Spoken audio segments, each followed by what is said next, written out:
Consultants are in the business of solving problems. Yeah. Is that a fair statement to make? I'd say so.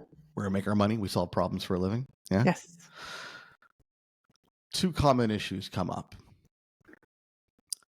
Consultant says, my clients don't realize they have a problem. How do I sell to people who don't realize they have a problem? I'm talking to people, I can solve their problem. They don't know they have one. They don't see it. They can't admit it. They don't recognize it. They're not aware of it, whatever that looks like. What do I do, Amit? I get this question all the time. What do I do? They don't realize they have a problem. I'm stuck. The answer is, of course, convince them, right, Carrie? Sorry, I thought you said there were two things that happened. I was waiting for the second one. That's the first. Okay. What do you do there? Well, it's interesting because I know you're saying it facetiously, but the tactic that a lot of consultants do take is trying to convince them, right? Like, and more specifically, trying to convince them that they need your solution. And what we need to talk about is the fact that before anyone's going to engage with your solution, they need to, in fact, believe that they have a problem. And so the question, I think here, the more subtle approach is, how do you uncover their eyes, right? How do you help people see the problem that clearly exists and that you can see because you happen to be an expert in this particular area? But in the end, why bother selling to people that don't realize they have a problem? Yeah. I think the question to me is kind of peculiar, right? Mm-hmm. Talking to people that don't realize they have a problem, what should I do? And it's as if they're looking for some kind of a ninja, show them the problem this way with this like mind control hack.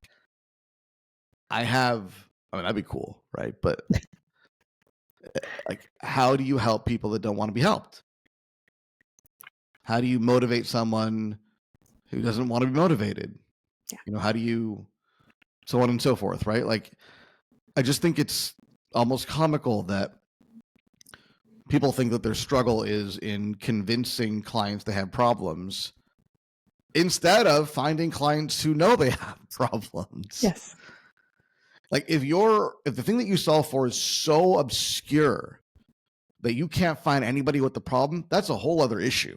Like, that's a you problem. Like, you chose to build your business around something so obscure that not enough people have it. But assuming it's not one of these obscure problems, it's fairly common, maybe even pervasive, which is ideal, by the way. If you have the choice, solve a pervasive problem, at the very least a relatively common problem. And if the folks you happen to be talking to don't have it right now, are not feeling the pain of it right now, go find others. And of course, the challenge is, well, I have a finite network. I only know 10 people. So I have to solve something for one of those 10 people. And that's obviously not the strategy here that's going to work. Yeah. And I think here as well, there's sort of a bit of a parallel approach, right? To your point, there is find the group of people that A, have the problem, and B, know they have the problem. And then when we talk about, being out in the world and providing insight, right? Providing thought leadership, being out there talking about the kinds of situations, the kinds of problems that happen in the industry or the sector or the specific area that you work in. Over time, what you will find is that people who have been suffering from something and they couldn't quite put their finger on what it was will be able to see themselves in what you're talking about and eventually realize that the problem they have is the problem they have. What you want to be really careful about, though, is relying on that, right? That will happen. That'll happen naturally. People will be drawn to you if you're saying, interesting, valuable things about their work. But relying on grabbing people by the arm and yanking them over to this place of clarity and understanding and belief is never going to fly. Because you can't. Yep. You can't, right? Like, they have to come to the conclusion on their own. People value the conclusions they draw on their own more than they value the conclusions that are forced upon them. And when we're talking about spending real money, we're talking about making real serious decisions, spending money, spending time, committing to a process, working with a consultant. No client's going to do that because a week ago they didn't realize they had a problem, and then you managed to convince them that they do, and they go, "Oh, I guess we better organize ourselves around this newfound problem that this consultant who happens to be selling me something convinced me that I have." Never happens. They need to come to the conclusion on their own via their experience, via some failure, via some getting slapped around, pushed around, falling down, getting back up, via the circumstances. It literally happened today, actually. I was talking to somebody, and she said, "Look, I actually found you guys a year ago. Got on your workshop, and I thought it was really interesting. Wasn't feeling the pain." Hmm. And actually in her case, I think it was she had just started consulting and a bunch of business came out of the network. Yeah. Typical, right? So she got really busy and thought that the positioning work was interesting and prospecting was important and all that fun stuff, but didn't really have a real need for it, but kept paying attention. Mm-hmm. And lo and behold, now she's in a position where that's really important. And then she thought of us. But had I tried to convince her a year ago, no, this is important. And it was important, though. That's the thing, right? And I think that's kind of the struggle here. Like from my perspective, me, the expert, it's always important. But from the client's perspective, they have a different view. Yeah.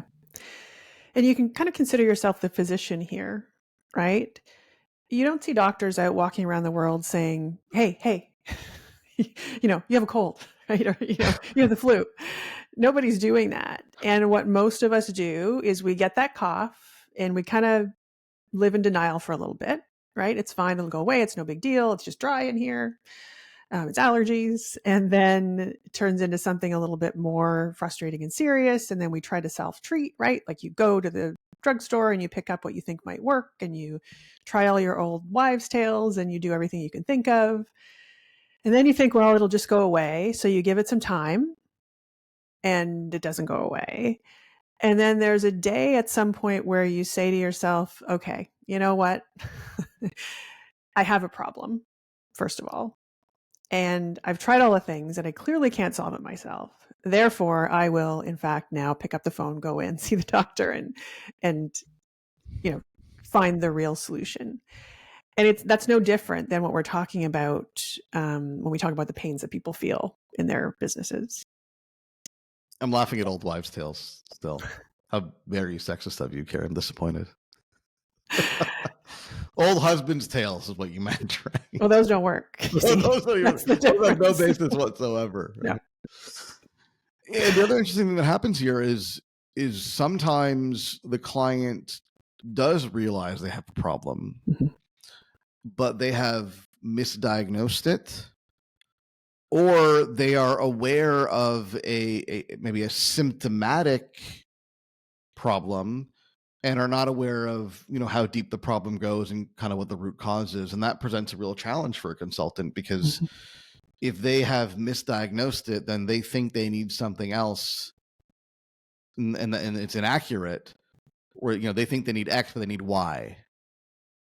And so if the directive here for folks who are not aware of their problem yet is to leave them be, and maybe they'll come around, but go out and find more folks who do have the problem and have pain around it, that is the directive.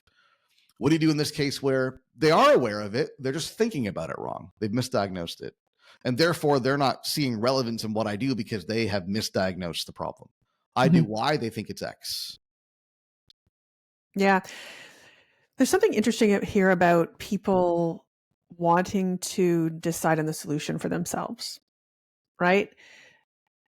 They have this problem, they live with this problem, they haven't been able to solve the problem, but they'll still try to grab onto a solution as if they can now suddenly understand, what's going to fix it. And the reality is that you're not going to get very far by telling them they're wrong, right? By just saying, hey, dummy, that's not the way it works. Stupid. What's that? Stupid. Buy my thing now, you big idiot. Yeah, exactly. That doesn't work. Exactly. Here. I've tried it before, but yeah, you're right.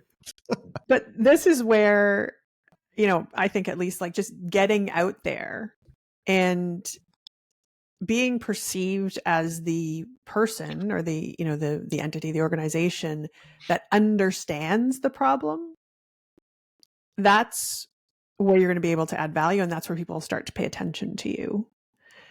What you want them to do is to listen to what you say, and, you know, whether it's having a conversation with you or seeing you know, information that you would put out via LinkedIn or other social media or whatever it is that you're doing, what you want them to think is, okay, Ahmed really gets it, right? He understands what I'm suffering from. And if you can get them through that, like if they start to pay attention to you, if they start to see you as an expert, then they'll be open to and start to, you know, start to have space to take on the definition of the problem that you're talking about, if it in fact applies to them, and the potential solution. Yeah. I'll give you an example of this, totally out of left field, but I think maybe a relatable example. I at one point had decided that to treat some particular ailments, I wanted to go and do some acupuncture. Okay. I decided that I needed acupuncture. I kind of picked my solution for whatever reason. Okay. So what did I do? I went and I found myself an acupuncturist and I got acupuncture. Okay. And that was fine. And maybe it was effective. That's not the point. And then at some point on this journey, I went and saw a more holistic, traditional Chinese medicine practitioner. Okay. Who's not, does acupuncture, but for whom acupuncture is, you know, one tool in the toolkit and has a broader set of capabilities. And her prescription was different. And she educated me on, yes, acupuncture could work, but looks like the root cause issue here is this issue with your chi, whatever. And actually, we need a multi-pronged approach. And there was this whole education that happened. She kind of acknowledged my symptom and prescribed a broader, more comprehensive solution, whereas the acupuncturist just did acupuncture. And in some ways, you have a choice here. You know, like you can cater to the clients that have that have identified what they need, and give them what they need, and that's a fairly low level value proposition. They say they need acupuncture, you don't really question it, you just give it to them. Very tactical. And there are plenty of consultants out there like that. They don't get paid very much. And the moment somebody else offers acupuncture for cheaper, obviously this is an example, a metaphor, right? Then the client goes somewhere else, right? Or you can choose to position yourself as the expert, not on the tool, but on the set of problems. And therefore, you can prescribe and assemble a solution using a variety of tools, including acupuncture. But in doing so, you know, actually begin to educate the client on what the real root cause problem is, and extend their awareness beyond the symptom. And I always think it's kind of funny that this question even comes up, because that's what a consultant should be. Mm-hmm. If clients knew everything they needed to know about the problem that they're facing, they wouldn't need a consultant to come in and solve it. By definition, they don't know enough about the problem. Therefore, they're going to misdiagnose it, misunderstand it, have more awareness of symptoms and root causes. And your job, therefore, not in delivery, but in the marketing and sales process, is to educate them on what is going on and what they are up against and what's happening under the hood, and extend their awareness beyond the symptomatic experiences they're having, and then prescribe a solution. I mean, in a word, that's marketing. Yeah, agreed. And I think what this really highlights is that you can't rely on an exceptionally small market, right? To your point about needing to find a problem that is pervasive, needing to find a problem that is, you know, widespread enough that enough people at any given time who are in your orbit need the solution, is critical. And that's where the faulty thinking happens, right? We have a small group and we feel like maybe they either are having the problem, they don't recognize it, or they should have the problem. We just haven't kind of dug around to find it yet. So we try to force them into seeing that, when the more practical solution is to get yourself in front of more of the right people, right? The people who are working in that area, who have the potential to have that problem, who or maybe who have that problem for whatever reason, and keep connected with those people, stay connected with them, so that the moment that someone realizes they have the problem, or the moment they realize that the solution they've been pursuing isn't the right one, now they know who to talk to. Yeah, I kind of think of it like, when you drive through like really small towns, and so for context, Carrie and I live in our offices are based out of a suburb of Toronto, so we're very close to Toronto. It's a very big city, and when you drive through a small town and there's like, like one accountant, Yeah, and like one lawyer, right? And you see like the LLC, whatever, and chances are in that small town of whatever it is, 10,000 people, 20,000 people, 30,000 people, 50,000 people, chances are there's, one accountant, two accountants, three accountants, or one, two, three lawyers, and they do everything. Real estate, contracts, employment, wills and estate, whatever. They do everything because it's a very small market. It's a very fixed market. And if there's only 10, 20, 30, 40, 50,000 people in that market, that accountant, lawyer, professional is going to make more money the more things that they do.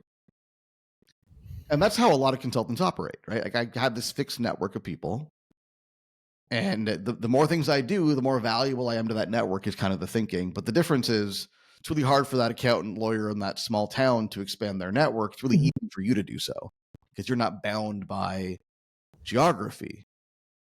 So you kind of have a choice to make, right? You either maintain that very small network, in which case you have to become as, you got to be a Swiss Army knife to a certain extent, do as many things as possible, and then watch your positioning take a real nosedive as a result. Or you can be much more specific and dialed in, but that requires you to grow the network.